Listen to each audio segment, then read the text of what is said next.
Dear one, have you ever paused to ask yourself why certain struggles keep repeating in your life, even though you try again and again to break free from them?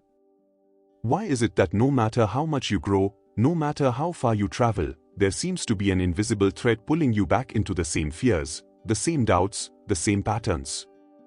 Perhaps you notice that in moments of stress, a small voice within says, "You are not good enough," or "You will be abandoned if you do not please others." Have you wondered where this voice comes from? Is it truly your soul speaking? Or is it the faint echo of your childhood, still whispering through the corridors of your mind? From the time we are born, we absorb impressions like soft clay. Parents, teachers, and society unknowingly leave their marks upon us. Some of these marks are of love and strength, but many are of fear, criticism, and misunderstanding. And even though the body grows into adulthood, these childhood imprints remain buried, quietly directing our choices and shaping our destiny. But beloved, let us remember, this is not the whole truth of who you are. You are more than your childhood, more than the memories that shaped your early years. You are a soul, eternal and free, carrying infinite potential within you. The past has influence, yes, but it does not have ultimate power. If we understand how childhood controls us, we also discover how to free ourselves from its grip. And that is the journey we shall begin today, step by step, with clarity, with compassion, and with the blessing of divine wisdom.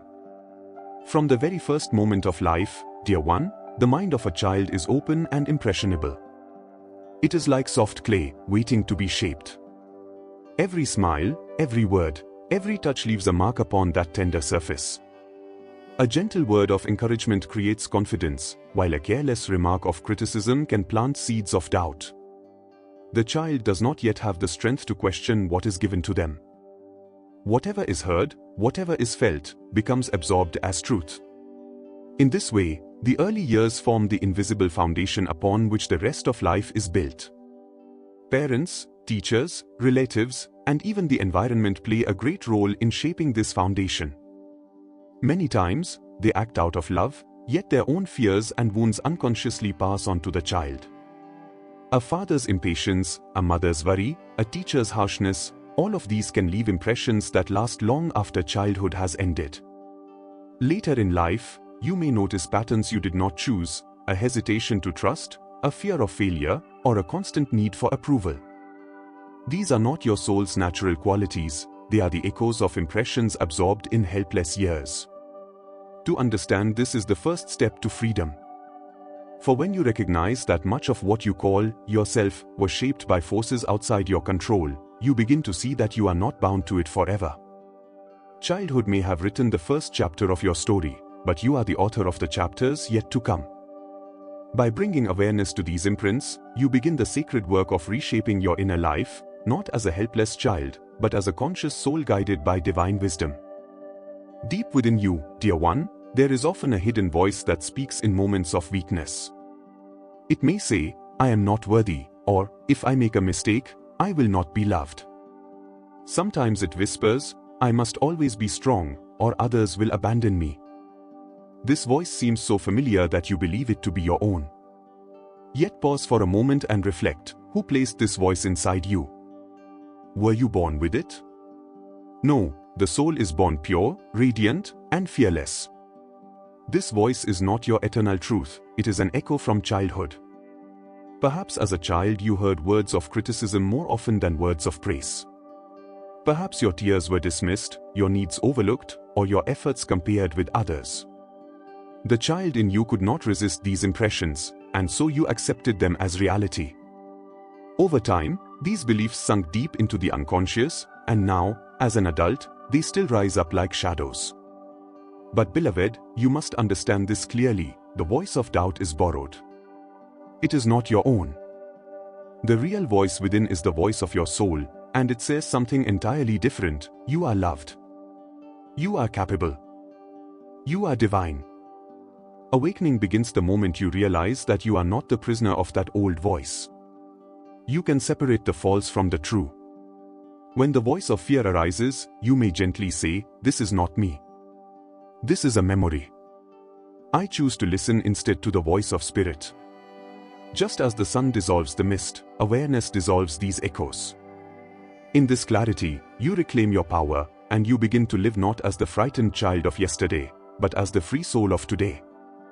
Beloved, everything in this universe is made of energy, and thoughts are no exception. Each thought you think carries a vibration, a subtle current that moves through your mind and body. A single thought may seem small, but when repeated again and again, it gathers strength like drops of water forming a river. In childhood, you absorbed certain thoughts, some uplifting, some limiting, and because they were repeated so often, they became powerful streams flowing within you. Over time, these streams formed habits, and habits became your destiny. This is the law of energy. What you hold in mind grows stronger. If, as a child, you were told you are weak, that idea may still flow like an unseen current beneath your actions. If you were told you must always be perfect to be loved, that current may still push you today, even when you wish to rest. You see, childhood thoughts do not simply disappear, they remain as patterns of energy unless consciously redirected. But here is the good news, dear one, energy can be changed. Just as a river can be guided into a new channel, so too can your thoughts be guided into higher pathways. This is why practices like meditation and prayer are so essential. In meditation, you rise above the noise of the old current and touch the calm reservoir of the soul.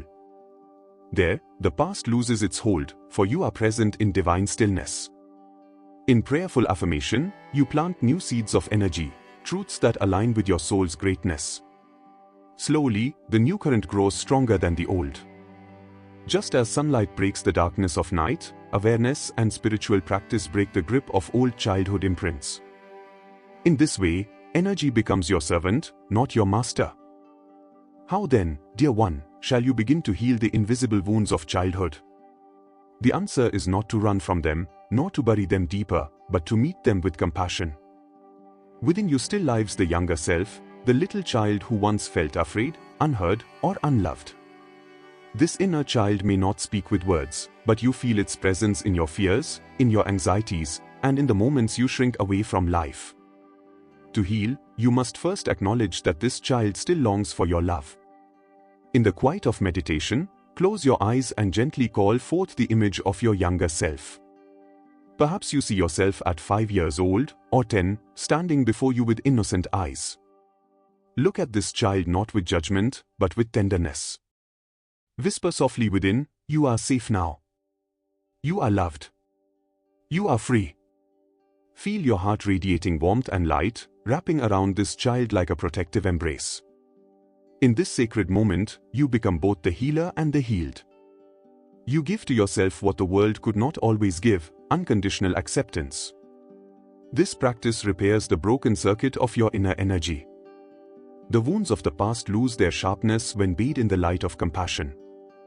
Each time you meet your inner child with kindness, you reclaim a piece of your wholeness. Slowly, the frightened child within transforms into a radiant ally, no longer blocking you, but supporting your journey. Beloved, know this truth, you cannot erase the past, but you can heal its influence. By loving the child within, you free yourself to live not as a victim of yesterday, but as a soul awakened to the divine love that has always been your birthright.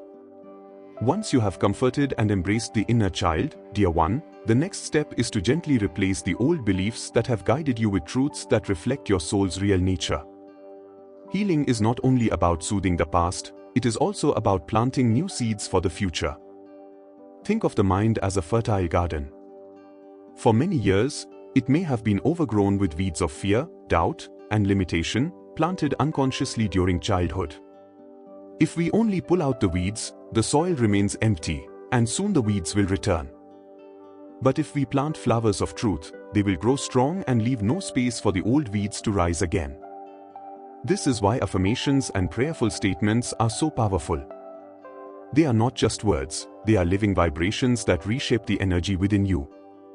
Each morning and evening, speak to yourself with love, I am a child of God. I am worthy of love.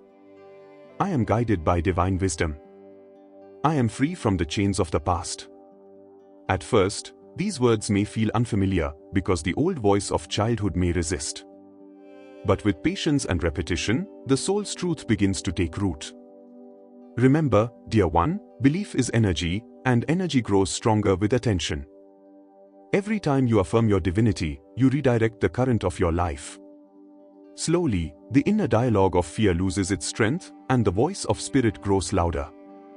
In this way, you do not fight the old patterns, you outgrow them. Just as darkness cannot resist light, falsehood cannot resist truth. By replacing old beliefs with eternal truths, you align your life with your higher self, and you step forward into freedom, strength, and joy. Finally, dear one, let us understand what it truly means to live beyond childhood. Your past may have shaped your beginning, but it does not have the authority to write your entire story. The soul is far greater than the memories of early years. Childhood is but a single chapter in the book of your eternal journey, yet many people mistakenly treat it as the whole book. To live beyond childhood is to honor what has been, but not to remain bound by it. You may acknowledge the lessons, both joyful and painful, but you no longer allow them to dictate your choices. The truth is that your essence is ageless, untouched by the limitations of time. Who you really are, the soul, is free, radiant, and whole.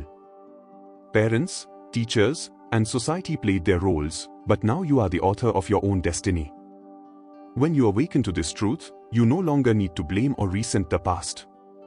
Instead, you bless it, thank it for the lessons it offered, and walk forward with clarity. To live beyond childhood means to rise each morning with fresh awareness. I am not the child of fear, I am the child of spirit. It means you no longer see yourself as the product of circumstances, but as the expression of divine will. Dear one, every moment is a new doorway. You can choose to step into freedom right now.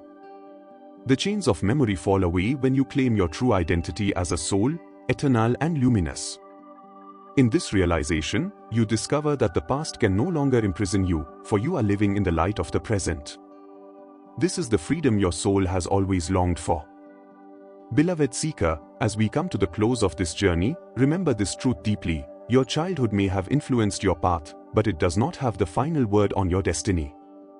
The old patterns, the borrowed voices, and the hidden wounds have no ultimate power over the radiant soul that you are. You now carry within you the tools to heal, to transform, and to rise above. Through awareness, meditation, and the gentle practice of self-compassion, you can embrace the child within, plant seeds of truth, and live as a free being. This is not just theory, it is a living practice. Begin today, even with one small step. Speak kindly to yourself. Replace one old belief with one affirmation of light. Sit quietly for a few minutes, and remind your heart that it belongs to the divine. In this way, each day becomes a step toward freedom. Dear one, I invite you to reflect. What is one childhood belief you now see was never truly your own? Share it in the comments below. Your words may inspire another soul who is walking the same path. And tell me also, what is the next question of the heart you would like me to answer in a future video? Together we can continue this journey of wisdom and awakening. If you found guidance here, consider subscribing, so these teachings may reach you whenever your soul seeks light. Beloved, know that you are never alone on this path. Divine love surrounds you, and your soul is stronger than any past. May peace, clarity, and strength always be with you. Until we meet again, walk in light, live in freedom, and let your soul shine. Jai Gurudev.